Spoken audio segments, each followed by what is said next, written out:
Presentamos Vertiente de Opinión, un programa producido por el periodista Mario Emilio Pérez. Saludos amigos de Vertiente de Opinión. Un habitual, cuando yo, por razones de trabajo o de alguna displicencia geriátrica, paso muchos días sin saber que el viernes debo grabar el programa, pues digo, ay caramba, pero ya tengo el tiempo en contra. ¿Y a quién es el primero que pienso? O uno de los primeros. Yo tengo aquí varios bateadores emergentes y ese es uno de ellos. Se trata del ingeniero Guillermo Carán, dirigente del Partido Reformista Social Cristiano, que está de moda ahora. Cuando salga el programa, domingo y lunes, pues ya quizás se habrá dado alguna respuesta a la inquietud que plasmó su presidente, Quique Antún Valle. Bueno, ahora mismo el partido en la práctica está dividido, aunque claro, hay uno que es el verdadero de acuerdo a la Junta Central Electoral y en él milita Guillermo Carán. Estos cuadros son de las Galerías de Arte San Ramón, sus locales en la avenida Abraham Lincoln y la calle Doctor Betances. Volvemos después de esta pausa con nuestro distinguido invitado.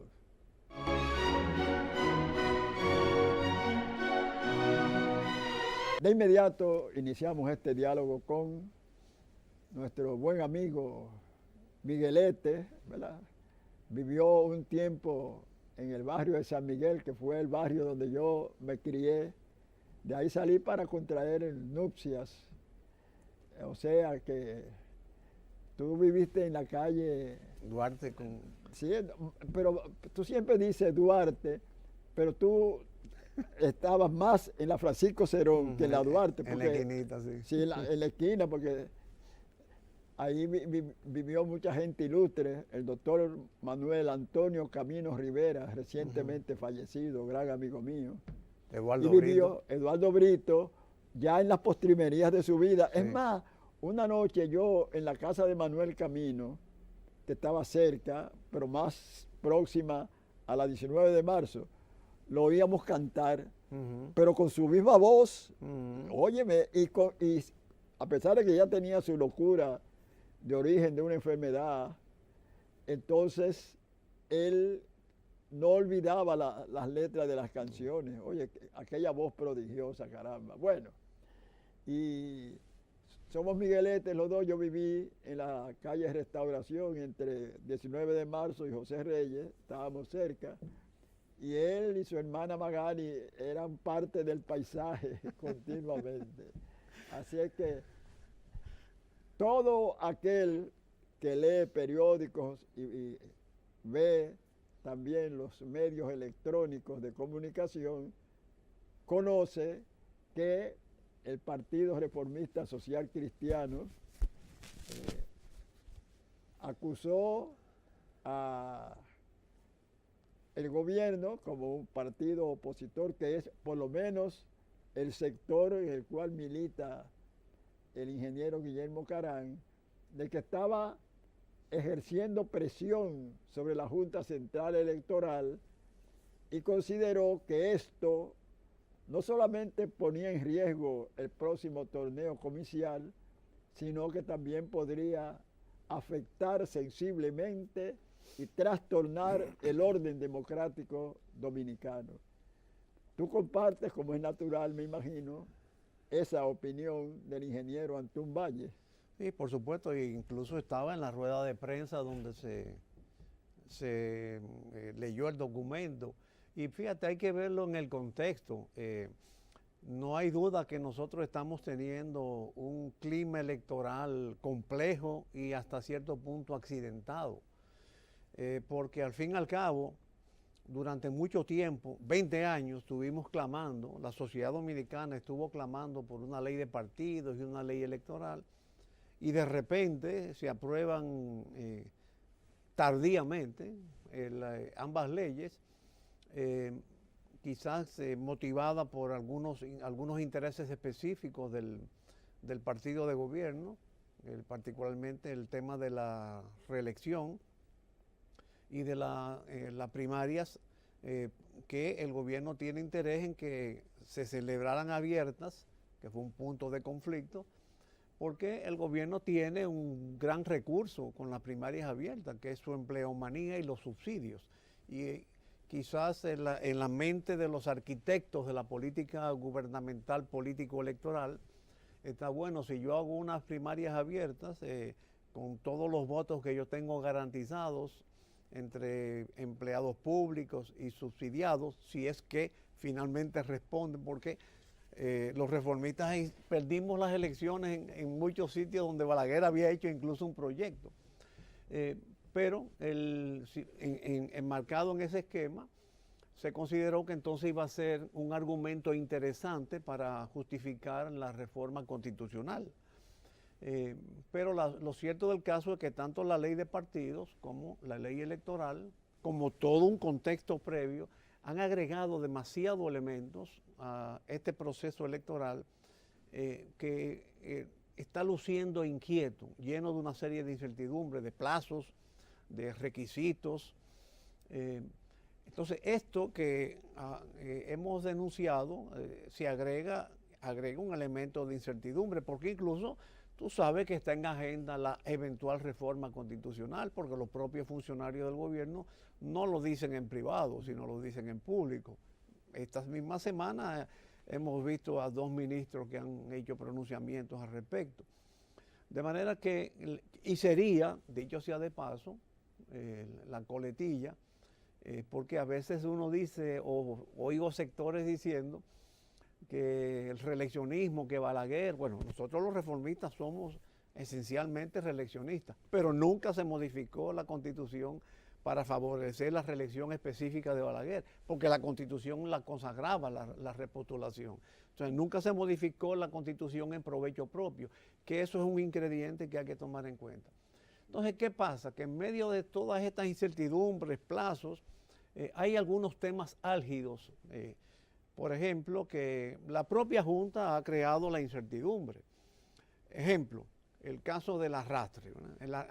Hay discrepancias en la interpretación de si el senador va a ser arrastrado o mutuamente arrastrado con los diputados. Una ley dice una cosa, otra ley dice otra, la Constitución dice algo. Entonces, la Junta, el partido de gobierno favorece que se mantenga la situación como está.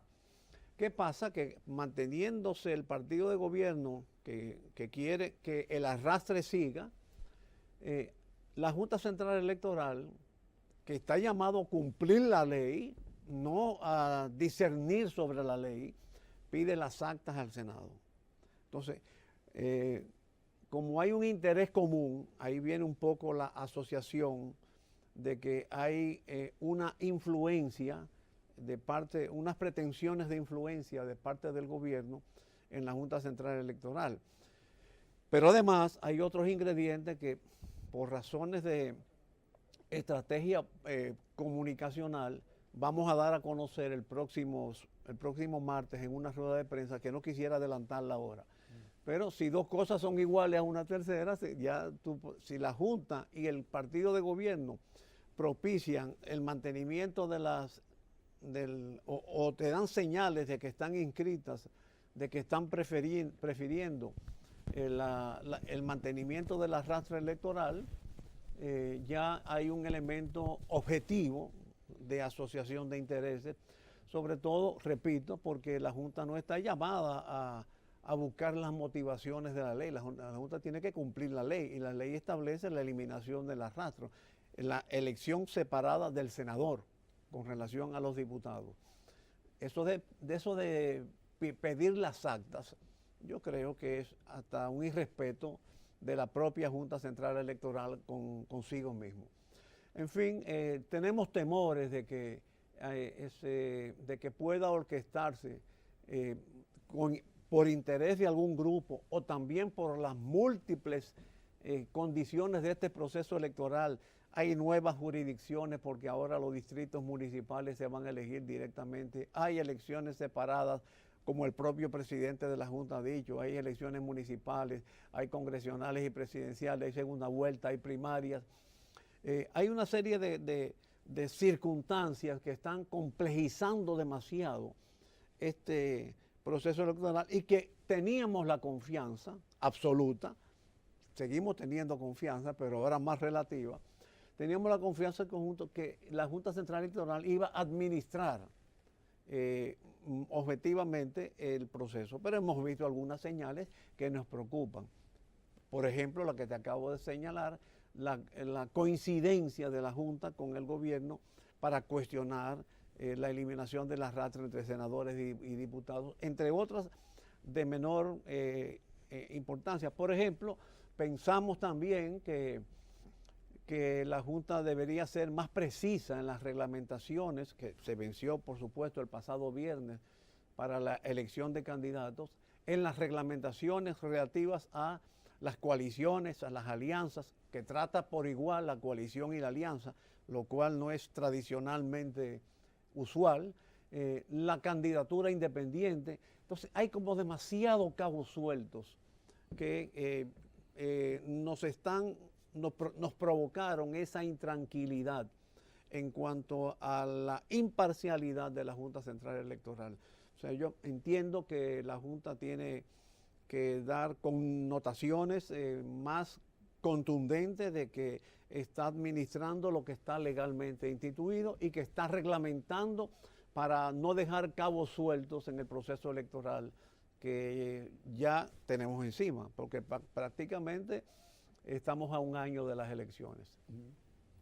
Al tú señalar que ya las elecciones, desde el punto de vista temporal, están cercanas, una palabra aflora de inmediato: reelección.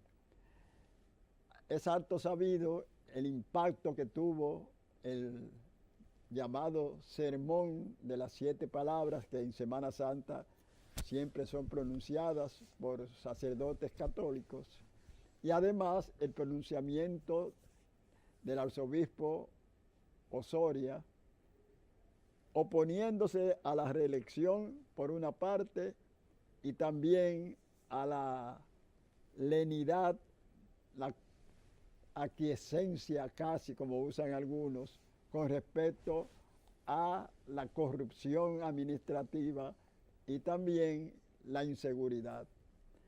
Entonces, ¿qué piensa Guillermo Carán? Y le digo que qué piensa él y no el partido, porque una característica que ha tenido siempre nuestro invitado es pensar con cabeza propia, aunque siempre adhiriéndose por disciplina, quizás a postulados y a decisiones que no comparte.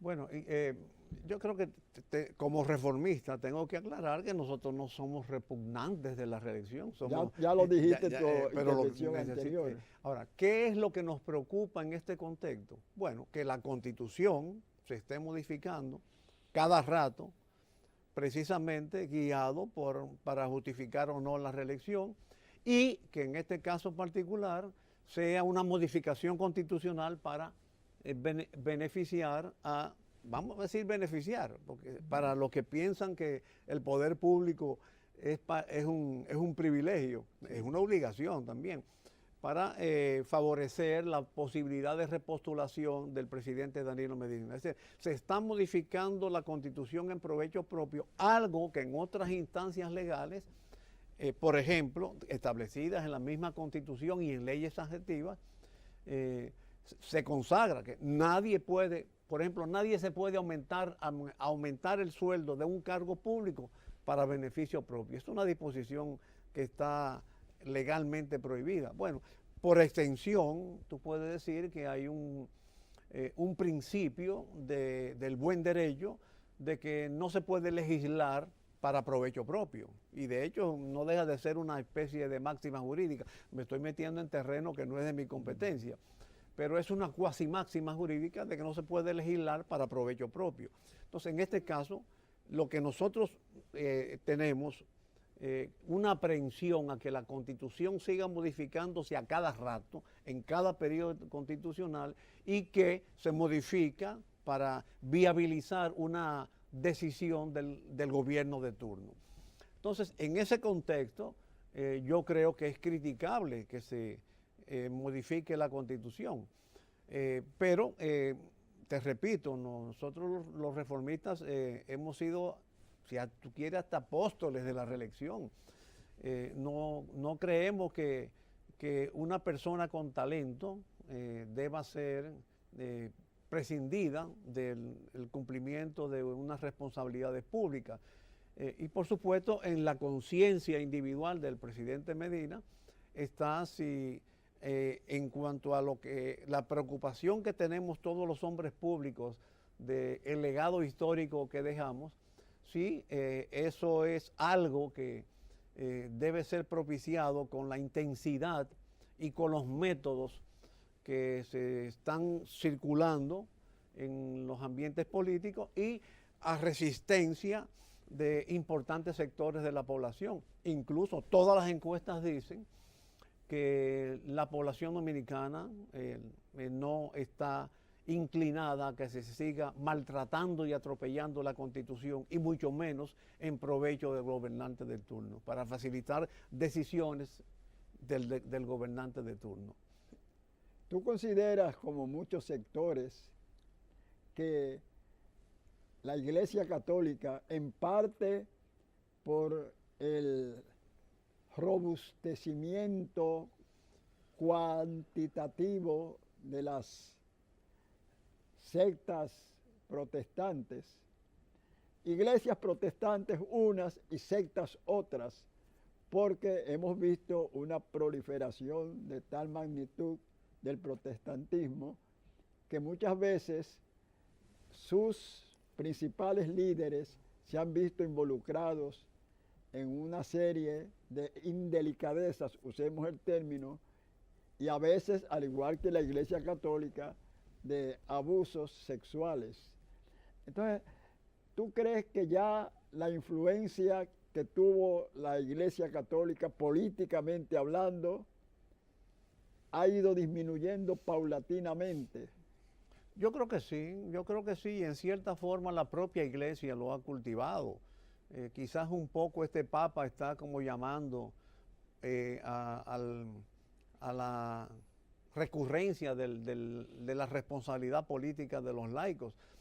Pero si tú te vas años atrás a Puebla y Medellín, y si te vas mucho más atrás, por ejemplo, después de la Segunda Guerra Mundial, la Iglesia se involucró con los partidos demócratas cristianos en tal forma, y tú que estás muy en el mundo del humor, yo no sé si recuerdas, tienes que recordar aquellas películas de Fernandel, el sacerdote italiano, que en el púlpito decía que hay que votar por un partido democrático y cristiano, y el Partido Demócrata Cristiano estaba enfrente a la Iglesia. Nosotros mismos, los socialcristianos dominicanos, salimos del vientre de la Iglesia. Claro. Pero la Iglesia, después de Medellín y de Puebla, comenzó a apartarse un poco del mundo temporal, enfatizó a que no debíamos involucrar, de que no se debía involucrar tanto en la cotidianidad, y por supuesto eso ha hecho que la feligresía, hay parte de la feligresía que entienden que la Iglesia tiene que tener participación activa en la vida económica, social y política de los pueblos. Entonces, definitivamente yo acepto que hay una disminución de la influencia de la Iglesia en las decisiones públicas y colectivas, sobre todo de carácter político, económico y social. Ahora, el hecho de que tú tengas menos influencia no significa que tú dejes de opinar. Y a mí me parece que fue el error del gobierno inicialmente el error del gobierno en la reacción frente al sermón de las 7 palabras, porque no recuerdo qué cantante famoso, si Alberto Cortés o Joan Manuel Serrat, que alguien le preguntó un día que si componía para el gusto o imponía el gusto. Y él dijo, no, yo impongo el gusto. En realidad, toda instancia que tiene una responsabilidad de liderar tiene que imponer y trazar pautas, aunque no sea popular. Yo mismo a cada rato vivo diciendo cosas que no son populares, porque las creo. Por ejemplo, yo creo que el exceso de burocracia y el exceso de subsidios están creando un malestar enorme en la sociedad dominicana, porque está creando una sociedad estatizada, dependiendo del Estado, está inhibiendo la capacidad del emprendimiento, está reduciendo eficiencia en el servicio público y que no se puede seguir. Mis amigos políticos me dicen que yo soy un político impopular porque yo no puedo seguir diciendo eso, que yo soy un tecnócrata, etcétera, etcétera. Pero si eso es lo que yo creo, aunque esté solo, y aunque los demás no piensen, me parece que si yo tengo algunas habilidades o capacidades para orientar, debo explayarme en lo que me dicta mi razonamiento y mi conciencia. Entonces, la reacción del gobierno nunca debió ser invalidar a la iglesia, como hizo el vocero oficial del gobierno en un tuit. Dicho paso, lo hizo en inglés. No. Por más invalidada que tenga inhabilitada o invalidada o incapacitada que tenga la iglesia, esos problemas están pendientes en la sociedad. O sea, la preocupación por la seguridad ciudadana, la preocupación por el atropello constitucional, la preocupación por el uso adecuado de los recursos públicos que incluyen el tema de la corrupción. Entonces, independientemente de quien lo diga, lo dicho es lo correcto. Hay aquella frase, no recuerdo quién fue el primer autor de ello, pero llévate de lo que dicen, no de lo que hacen. Y también hay el testimonio al revés, fíjate lo que hacen para lo que dicen. De manera que del dicho al hecho hay un trecho, pero lo dicho en esta ocasión, en el sermón de las 7 palabras, yo creo que responde a un reclamo de la sociedad y está muy bien hecho que lo hayan hecho, que lo hayan pronunciado en esos términos. Y dicho sea de paso, tampoco entiendo por qué si el sermón fue pronunciado por ministros católicos, el gobierno se desborda y saca una encuesta en la cual critica no solamente a los católicos, sino a todos los cristianos, a los musulmanes, a los judíos, basado en una encuesta en Estados Unidos, que dicho sea de paso no tiene necesariamente la aplicabilidad en República Dominicana. Sí.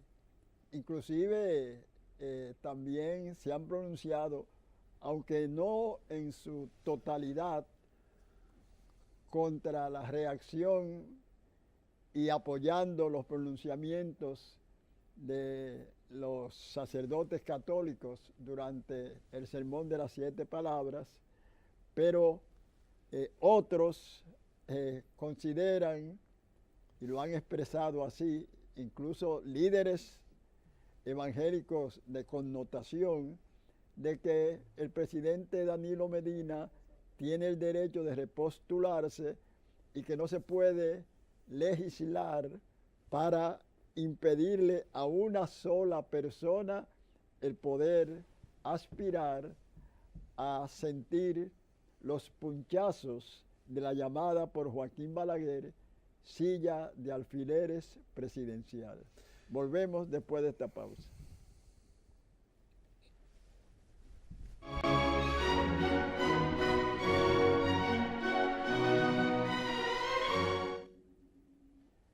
Yo me quedo sorprendido porque el ingeniero Guillermo Carán es muy cuidadoso para externar cualquier opinión y generalmente fundamenta un criterio.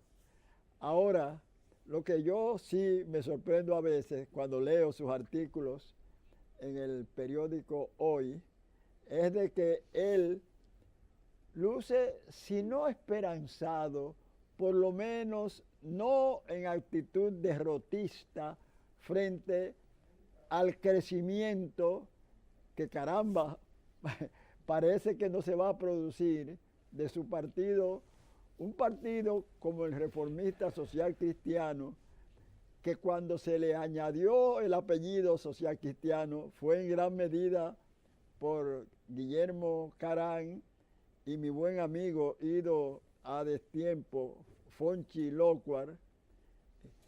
¿Por qué? Ellos actuaron bien. ¿Qué decían? Bueno, el doctor Balaguer y el reformismo tiene la fuerza, pero nosotros tenemos frente a una gran parte de la población el socialcristianismo, que en esencia tiene un carácter progresista. Eso no hay que negarlo. Entonces, el futuro, ¿qué le augura a Guillermo Caray? Bueno, la verdad que por primera vez creo que el tiempo nos va a faltar, porque hay muchas cosas que tú has dicho y estás diciendo que me gustaría referirme. En primer lugar, sí, yo soy optimista, incluso a veces creo que llego hasta la ilusión, pero los procesos políticos a veces son sorpresivos y sorprendentes. Yo entiendo que ahora, más que un cambio, siempre ha sido así, pero ahora más que nunca se necesita algo más que un cambio de cara. Este gobierno se está sosteniendo con una burocracia hipertrofiada, con unos subsidios enormes, con un gasto público elevadísimo.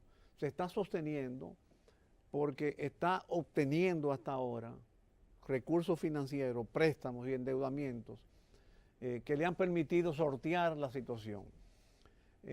Eso no va a durar toda la vida y va a llegar un momento en que algunas circunstancias, alguna voluntad, alguna instancia puede decir, esto no puede seguir así, esto hay que cambiarlo, si no vamos a seguir el ejemplo de naciones que tenemos en las narices, como Puerto Rico, como Haití, que el otro día porque pusieron unos impuestos a los combustibles hubo que cambiar el gobierno, el primer ministro. Mira Argentina como no ha salido, con un gobierno nuevo, no ha salido de la crisis que le cimentó el kirchnerismo político por el exceso de gasto y subsidio. Mira cómo Brasil, por ejemplo, ha desplazado a Lula y Dilma. En fin, hay esta política, esto que se puede llamar que es una derivación del socialismo siglo XXI, que difiere mucho del socialismo original, porque el socialismo original obligaba a trabajar. Tú recuerdas que en nuestros tiempos se acusaba a los chinos de haber obligado a la gente a trabajar. En ningún momento tuviste que ni el socialismo chino, ni el comunismo chino, ni el comunismo soviético se cimentó sobre la base de subsidios. No, esa es una modalidad siglo XXI que solamente es sostenible con un petróleo caro, un país productor de petróleo y a precio caro, a precio de $100. Entonces, el mundo internacional no está en eso. Las advertencias sobre República Dominicana de que no debe seguir endeudándose, no es solo de los partidos opositores ni de los tecnócratas, es también de los organismos internacionales que rectorean la economía mundial. Entonces, ¿qué pasa? Que la perpetuación de este tipo de modelos requiere una respuesta diferente. Y lo cierto del caso, que en ese aspecto, el modelo reformista es el más indicado. O sea, ese modelo de disciplina de gasto, de ser comedido en el gasto, de equilibrar las finanzas públicas, de no depender del endeudamiento, de no gravitar la economía, de no afectar la economía con el endeudamiento. A eso agreguémoslos algunas derivaciones, como por ejemplo la identidad nacional, preservación del medio ambiente, etcétera. Ese modelo económico, social, político, reformista, es el llamado a dar respuestas a las imprevisiones que estamos observando en el presente. De manera que por eso es que yo digo que tarde o temprano el reformismo tiene que dar la cara para encarar este tipo de situaciones. Claro, a veces me quejo y me lamento de que nuestro propio partido, dentro de la disciplina que tú me reconoces, de que mi propio partido no enarbola lo suficiente la capacidad de respuesta que tiene el reformismo, de que es el reformismo que tiene la respuesta. Eso por un lado. Por otro, tú has dicho en 2 ocasiones que el Partido Reformista está dividido. Bueno, todos estamos divididos. El Partido Reformista tiene, es más, yo diría que dentro de los partidos tradicionales, hoy en día, el menos dividido es el Partido Reformista porque ya hubo una sanción del Tribunal Superior Electoral y nos estamos reunificando. En cambio, el PRD está luchando por la división. Tenemos el caso de Guido Gómez Mazara y Vargas Maldonado, las facciones que ellos encabezan. En el PLD tú no sabes lo que va a suceder entre Leonel y Danilo con el tema de la reelección. Y en el PRM, bueno, hay una contienda interna que hasta ahora se está celebrando, pero no han dejado de circular especies extrañas, de combinaciones extrañas con relación a los aspirantes del Partido Revolucionario Moderno. Yo entiendo que incluso nosotros tenemos tiempo. Mira, ayer mismo, el pasado jueves, hubo una reunión entre partidos minoritarios y yo voy a proponer al Partido Reformista que salude esa iniciativa y que se dé un inicio a un proceso de formalización de partidos que no tienen el predominio que tienen el PLD y el PRM para tratar de conformar una verdadera tercera vía, que es lo que el Partido Reformista ha enarbolado que quiere hacer con participación de otros grupos políticos y de la sociedad civil. Entonces, si eso se orquesta en un escenario que todo parece indicar que apunta hacia una segunda vuelta, porque bueno, puede decidirse en primera vuelta, pero dependiendo cómo se muevan las fichas en el tablero político, lo predominante, lo que más se visualiza, es que el partido aquí haya una segunda vuelta y que el Partido Reformista pueda llegar a ser determinante en las decisiones que finalmente se adopten por el electorado dominicano. Porque muchas veces, hemos visto casos, por ejemplo, en España, en Alemania, donde partidos pequeños son los que deciden la suerte del gobierno.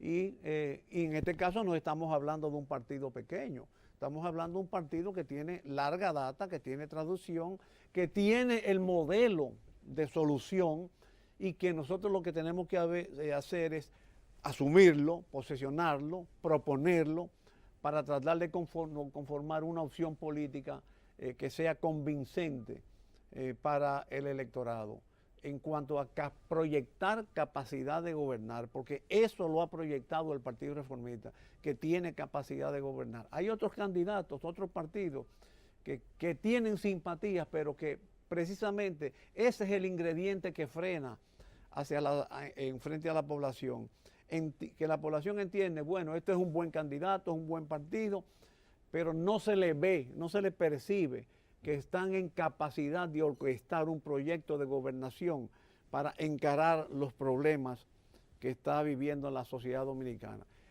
Y hay otros que también tienen las mismas condiciones de simpatía de partido y de persona, pero que en el fondo proponen el mismo modelo que está siguiendo el gobierno. Y eso electoralmente, si yo soy opositor tuyo, tú estás gobernando, y yo digo, yo voy a hacer lo mismo que tú estás haciendo, el electorado va a terminar votando por ti, que se va por lo seguro, porque en la ciudadanía siempre hay una pequeña resistencia al cambio, a lo desconocido, que muchas veces es lo que determina las elecciones. ¿Tú recuerdas que Balaguer utilizaba mucho el concepto de la mayoría silente, que no es participante activamente, pero que en la intimidad de la urna daba sorpresa? Yo incluso creo que te he hecho esa anécdota hace tiempo. En el Partido Social Cristiano de los 60, los 70, cuando no estábamos fusionados con el Partido Reformista, hubo veces que nosotros participamos en procesos electorales. Por ejemplo, cuando en el 66 apoyamos a Juan Bosch por dar continuidad al proceso de la revolución, al pacto de Río Piedras que conformamos junto con el PRD de entonces, a mí me llamó la atención que en mesas electorales, en municipios, lo puedo citar, el municipio de Ocoa, sacamos menos votos que delegados teníamos en las mesas electorales. Yo era secretario de organización del Partido Social Cristiano en ese tiempo. Y yo, pero ¿cómo es posible que nosotros hayamos sacado menos votos que los delegados en mesas electorales? Y me dice el responsable, me dice, ingeniero, disculpe, pero yo no sé lo que me pasó. En ese tiempo tú recuerdas que se votaba por boletas y que tú cogías la boleta colorada, la boleta verde, etc. Pero a mí se me fueron cayendo todas las boletas y me quedó la boleta colorada de Balaguer y yo entendí que eso era un mensaje de que yo tenía que votar colorado.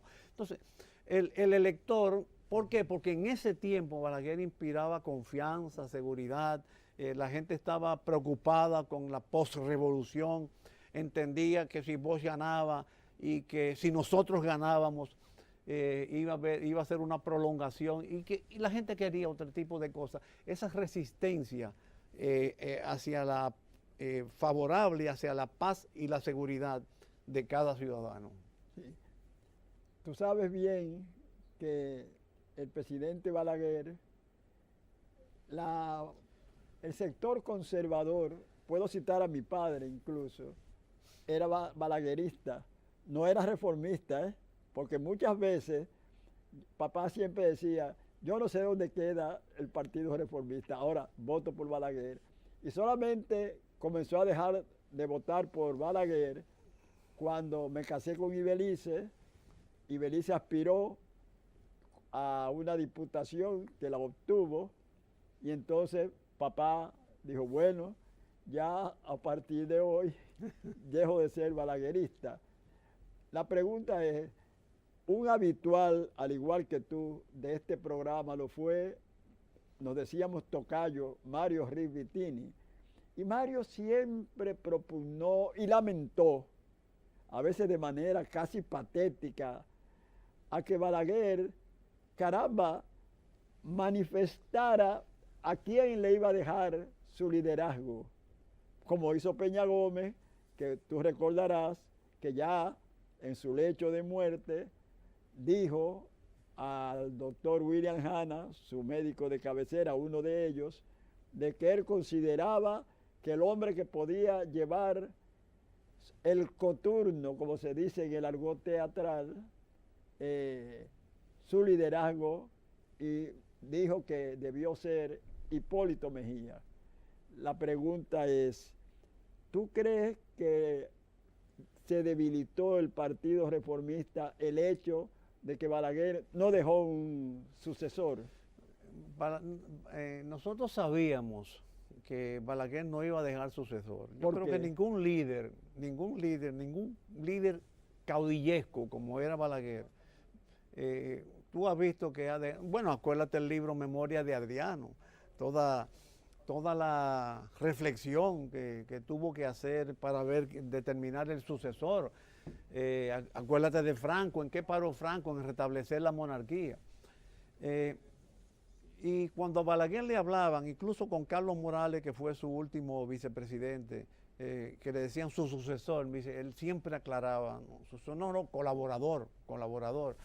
Y a todos también, en cierta forma, por un mecanismo de seguridad personal, porque no te olvides que Balaguer en los últimos años estuvo afectado de la vista y eso impedía, cuando uno está afectado de un mal, uno se vale de otros ardides para garantizar seguridad. Todo lo que salía, todo lo que hablábamos con Balaguer y que teníamos eventual perfil de inquietudes políticas, de habernos inyectado las aspiraciones presidenciales.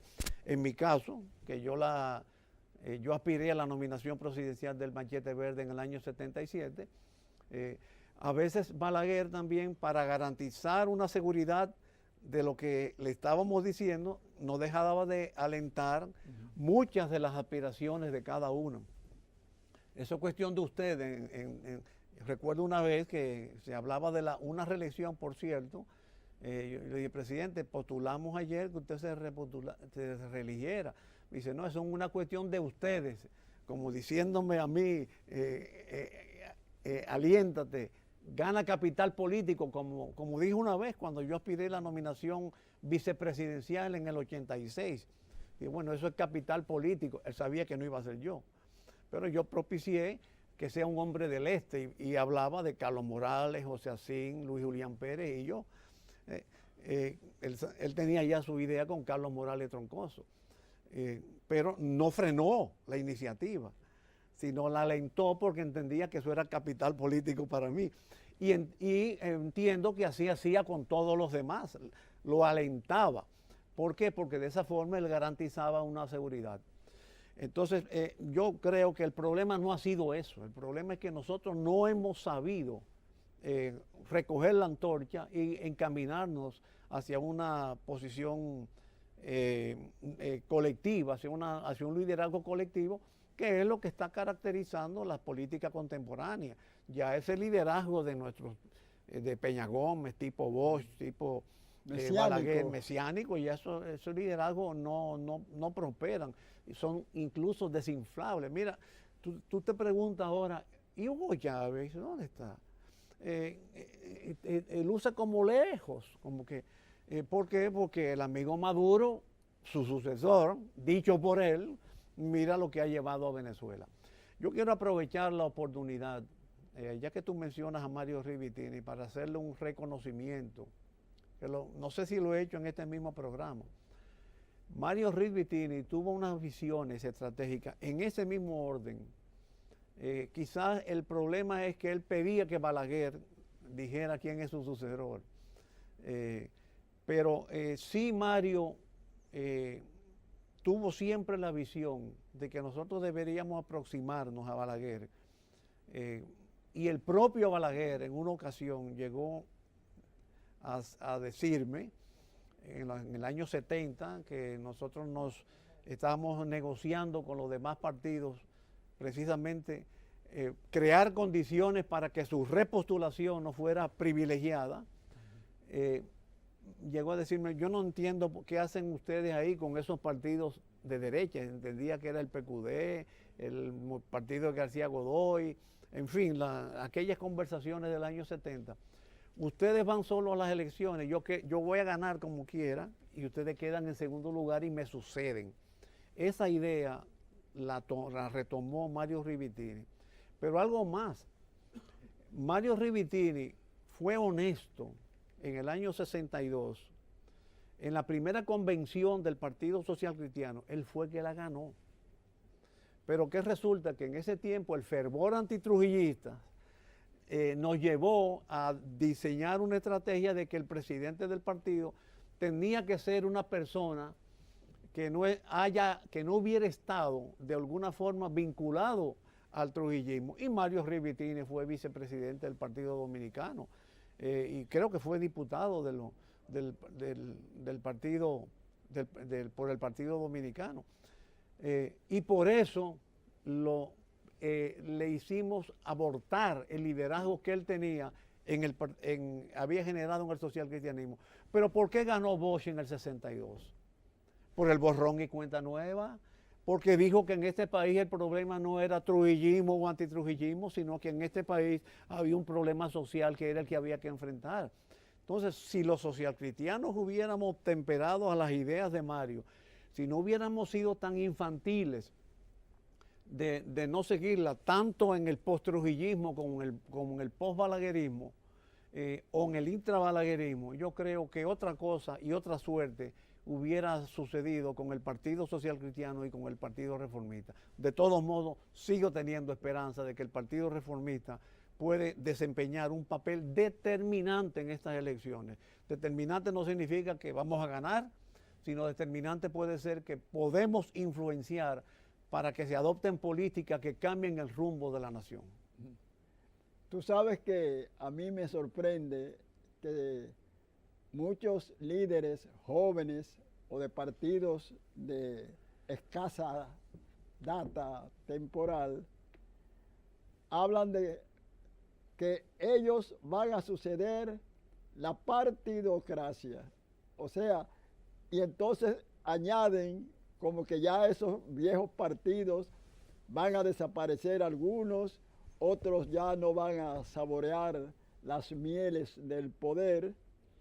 Sin embargo, el pueblo sigue votando por esos partidos y los partidos llamados emergentes, que es un eufemismo. Antes se decía partidos minoritarios, ahora se dice emergentes. ¿Qué tú piensas acerca del destino que muchos vaticinan de manera agorera, que van a desaparecer esos viejos partidos? No creo, al contrario, a mí me parece que la experiencia dominicana reciente evidencia de que el partidismo tradicional va a seguir.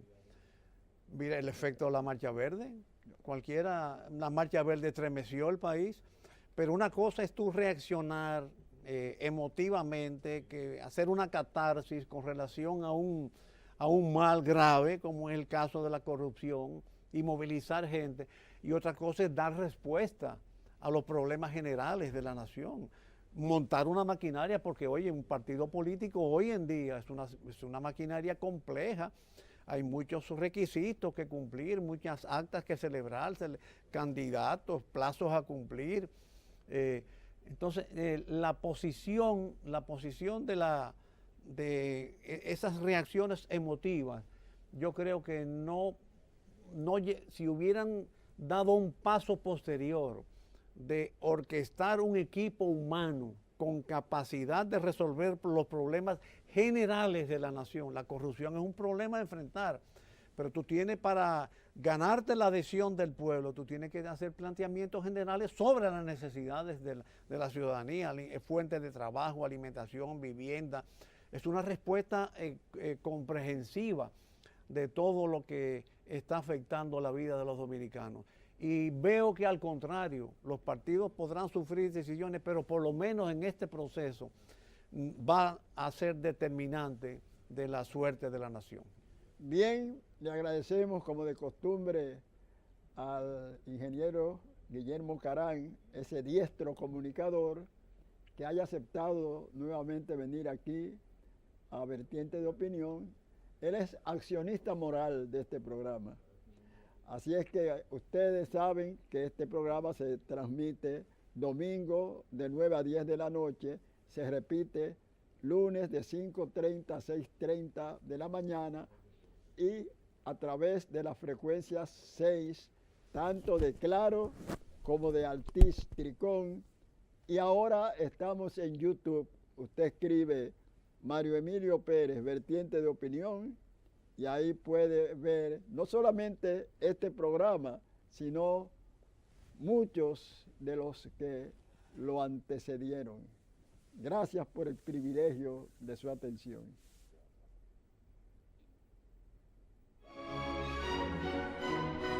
Hemos presentado Vertiente de Opinión, bajo la conducción del periodista Mario Emilio Pérez.